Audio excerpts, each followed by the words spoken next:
Hello everyone. My name is Dipesh Vaya. I'm working as head of department and assistant professor in CS department at Asst College of Engineering. Today we are discussing on VLIW processor. Here VLIW means very long instruction word. Means if we are using an instruction which is very large in size, then we can say it as a VLIW instruction, and the processor which is executing this sort of instructions can be known as VLIW processors. So for the detailed discussion, we can move to the next slide. VLIW processing was invented by George Fisher in 1980.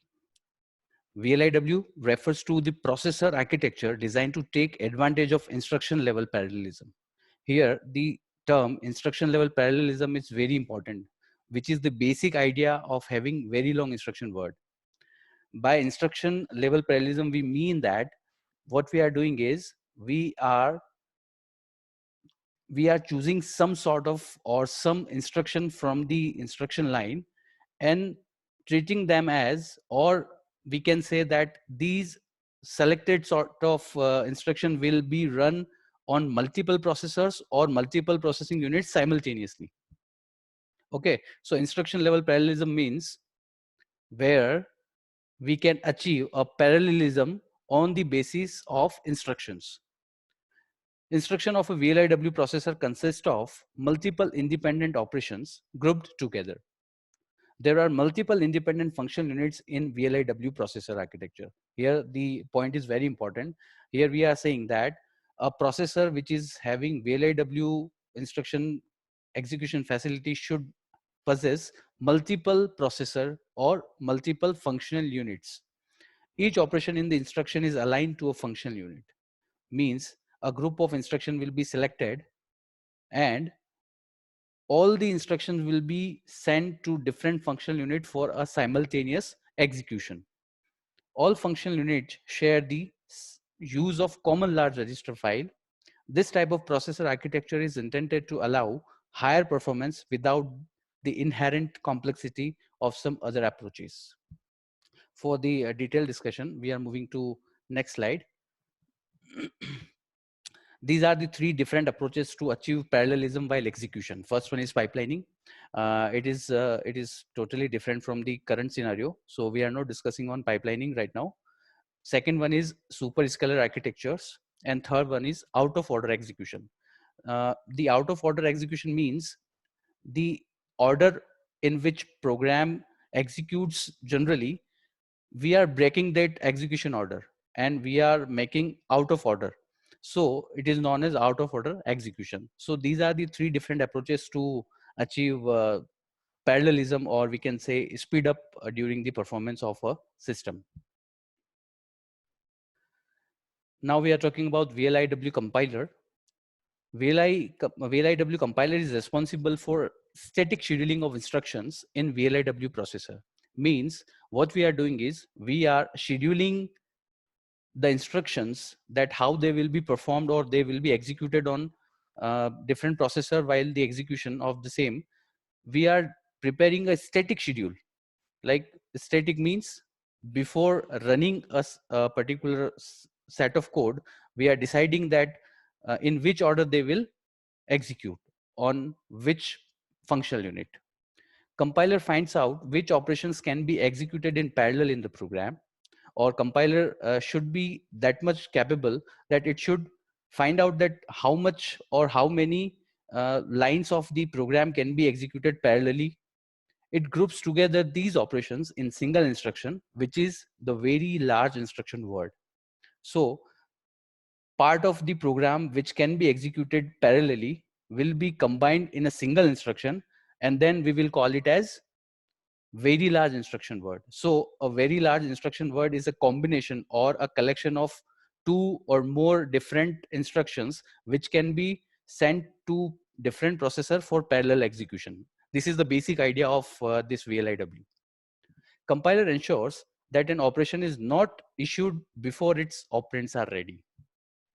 And compiler also ensures, should be ensured, it should be ensured that no execution of any instruction should be prior before the operands which are required are not ready.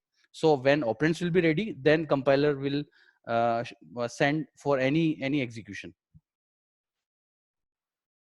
One VLIW instruction word encodes multiple operations, which allows them to be initiated in a single clock cycle. So again, we are saying same thing, because we have clubbed some of the instruction which can be executed parallelly. So we are saying that VLIW instruction word encodes multiple operation, which allows them to initiate it in a single clock cycle. So in a single clock cycle, all should be operated, all should be executed on different functional units. The operands and the operation to be performed by various functional units are specified in the instruction itself. So obviously the operands we require for performing any operation should be specified in instruction, because there is no another way to do it. One instruction encodes at least one operation for each execution unit of the device. Correct? So length of the instruction increases with the number of execution units. Obviously, if we are having multiple execution units, then we can assign that much of instruction for execution at the same time, right? So we can say that the size of an instruction, VLIW instruction, is directly proportional to the number of execution units available. Means if we are having 6 function units, then we can have a VLIW of 6 different instruction. To accommodate these operation fields, VLIW instructions are usually at least 64 bits wide, and on some architectures are much wider, up to 1024 bits, a very huge size, we can say. So we can have the basic idea how a VLIW instruction looks like. Here we can see 4. First one, the ALU. Second one, again ALU. Third one is the load store architecture, and fourth one is again load store function unit. So here we have 4 different function units. All these function units are communicating with the register file, a shared register file, which we already discussed in previous slides. And here is the combination of 4 different instruction. First instruction is doing adding R2 plus R3, and data is submitting at R1. Second one is subtracting data of R5, R6, and result is storing on R4. Similarly, load R7, comma data means data is loading on R7. Similarly, store data on R8. So you can see these 4 instruction does not have any dependency on another instruction.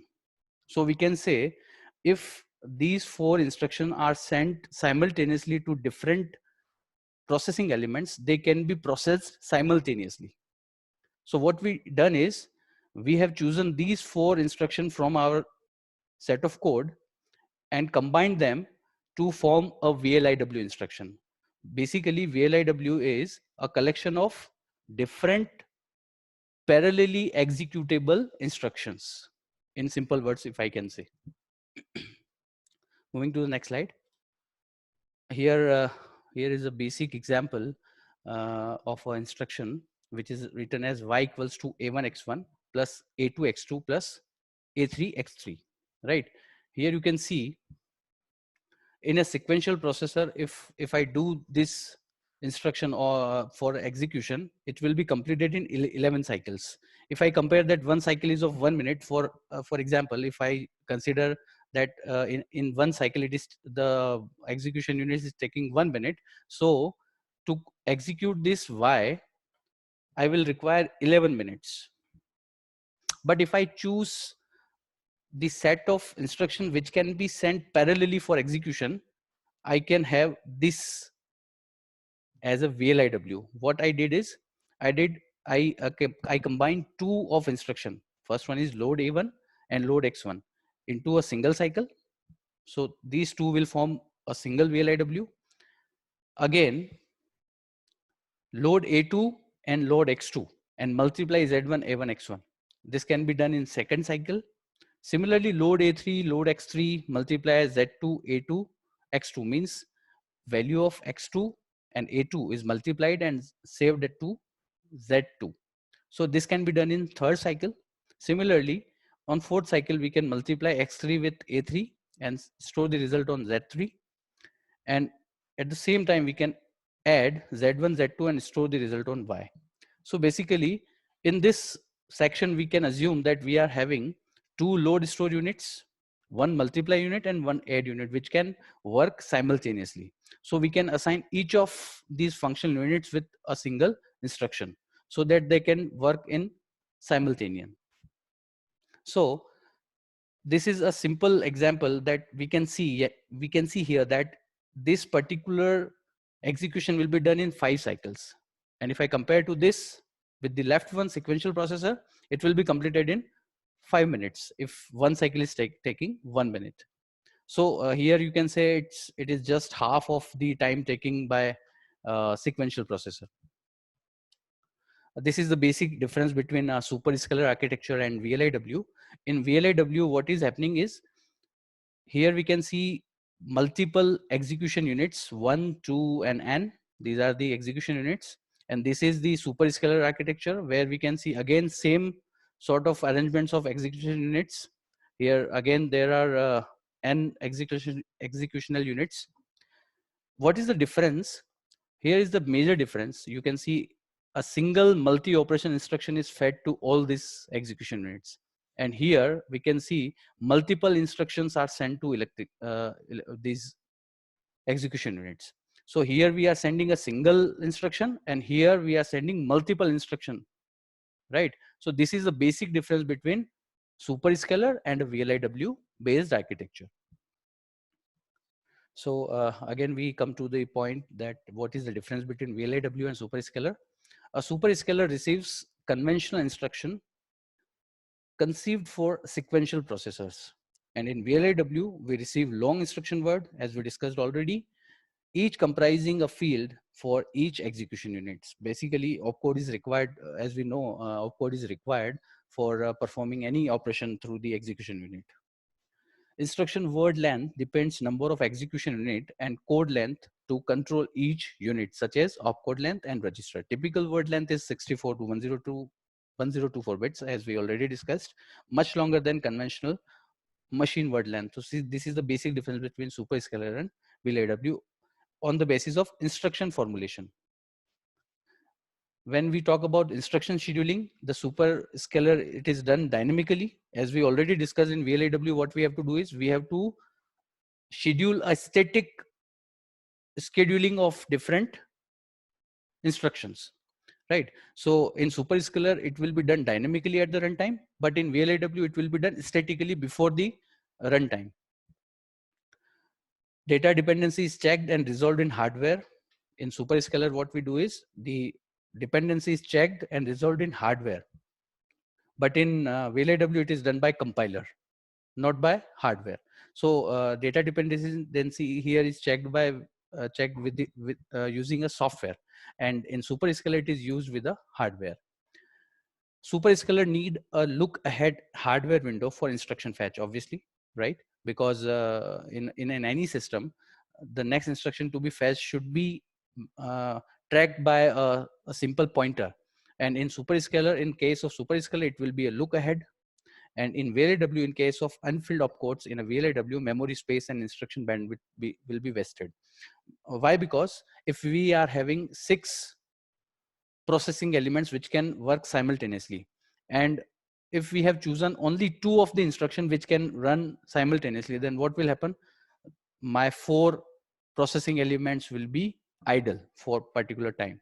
And bandwidth of the instruction is what? If the instruction length is around 128 bit, then what will happen?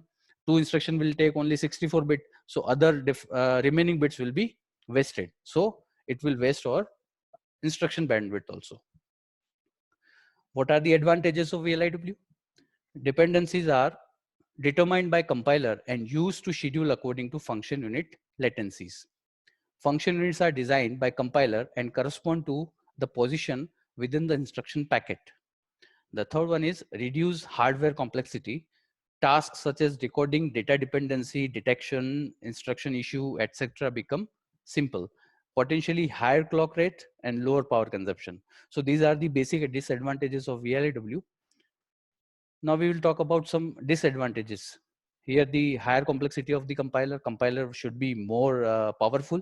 So it is more complex than simple compilers. Compatibility across implementations. Uh, Maybe some system not support VLIW, or maybe some system supports VLIW. So there is a compatibility issue. Compiler optimization needs to consider technology dependent parameters such as latencies and load use time of cache. Unscheduled events, if some unscheduled events occur, then it will not match with the basic principles of VLIW, because in VLIW we have already studied that we need to schedule static scheduling. But even when while running something, if any unscheduled event will occur, then it will not fulfill the basic requirement of VLIW, right? So it will stall entire process. Code density, again, in case of unfilled opcodes in VLIW, memory space and instruction bandwidth are vested. We already discussed. Code expansion causes higher power consumption. Obviously, whenever in a simultaneous multi-processor system, if multiple processing units will work simultaneously, it will causes high power consumption. These are the application of VLIW. VLIW architecture is suitable for digital signal processing as well as image, some application related to image and speech, which used to process images and speech data, which is also used in compression and decompression of image and speech data. Thank you so much. Thanks to you all.